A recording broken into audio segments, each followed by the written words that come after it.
During my childhood, my family was like a drop of water in a vast river, never remaining in one location for very long. We settled in Rhode Island when I was 8, and there we remained until I went to college in Colorado Springs. Most of my memories are rooted in Rhode Island, but there are fragments in the attic of my brain which belong to various homes we'd lived in when I was much younger. Most of these memories are unclear and pointless. Chasing after another boy in the backyard of a house in North Carolina, trying to build a raft to float on the creek behind the apartment we lived in Pennsylvania, and so on.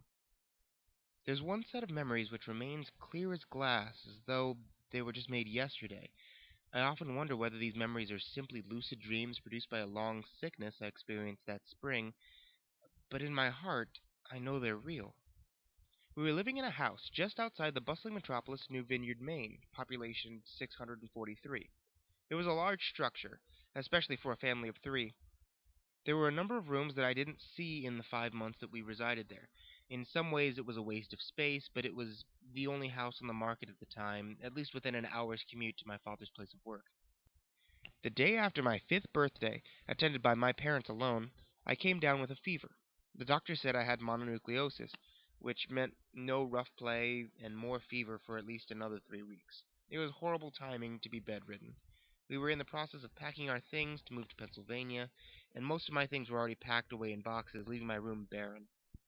My mother brought me ginger ale and books several times a day, and these served to function as my primary form of entertainment for the next few weeks. Boredom always loomed just around the corner, waiting to rear its ugly head and compound my misery. I don't exactly recall how I met Mr. Widemouth.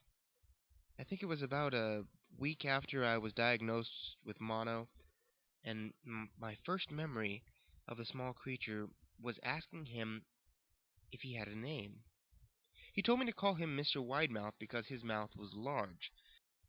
In fact, everything about him was large in comparison to his body.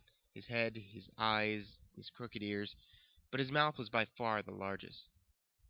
"You look kind of like a Furby," I said as he flipped through one of my books. Mr. Widemouth stopped and gave me a puzzled look. "Furby? What's a Furby?" he asked. I shrugged. "You know, the toy. The little robot with big ears you can pet and feed them, almost like a real pet." "Oh." Mr. Widemouth resumed his activity. "You don't need one of those. Those aren't the same as having a real friend." I remember Mr. Widemouth disappearing every time my mother stopped to check in on me. "I lay under your bed," he explained. "I don't want your parents to see me because I'm afraid they won't let us play any more." We didn't do much during those few days. Mr. Widemouth just looked at my books, fascinated by the stories and pictures they contained. The third or fourth morning after I met him, he greeted me with a large smile on his face. "I have a new game we can play," he said. "We have to wait until after your mother comes to check on you because she can't see us play it. It's a secret game." After my mother delivered more books and sodas at the usual time, Mr. Widemouth slipped out from under the bed and tugged at my hand. "We have to go to the room at the end of this hallway," he said. I objected at first, as my parents had forbidden me to leave my bed without their permission, but Mr. Widemouth persisted until I gave in. The room in question had no furniture or wallpaper. Its only distinguishing feature was a window opposite the doorway. Mr. Widemouth darted across the room and gave the window a firm push, flinging it open. He then beckoned me to look out to the ground below. We were on the second story of the house, but it was on a hill, and from this angle the drop was farther than 2 stories due to the incline. "I like to play pretend up here," Mr. Widemouth explained. "I pretend that there's a big soft trampoline below this window, and I jump. And if you pretend hard enough, you bounce back up like a feather. I want you to try."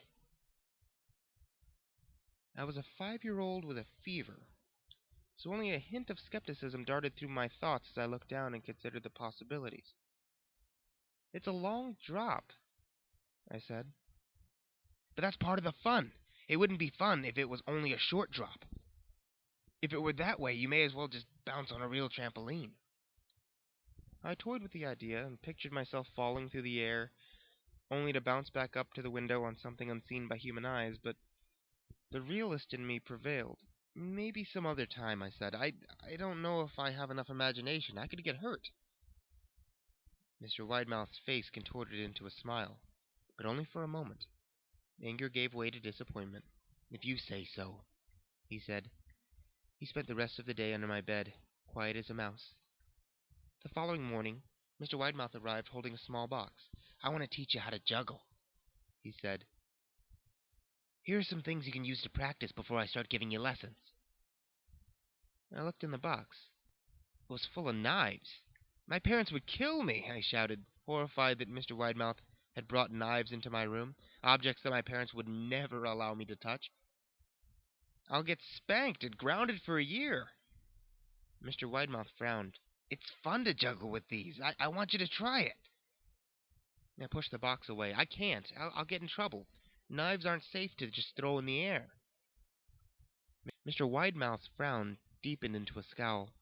He took the box of knives and slid under my bed, remaining there for the rest of the day. I began to wonder how often he was under me. I started having trouble sleeping after that.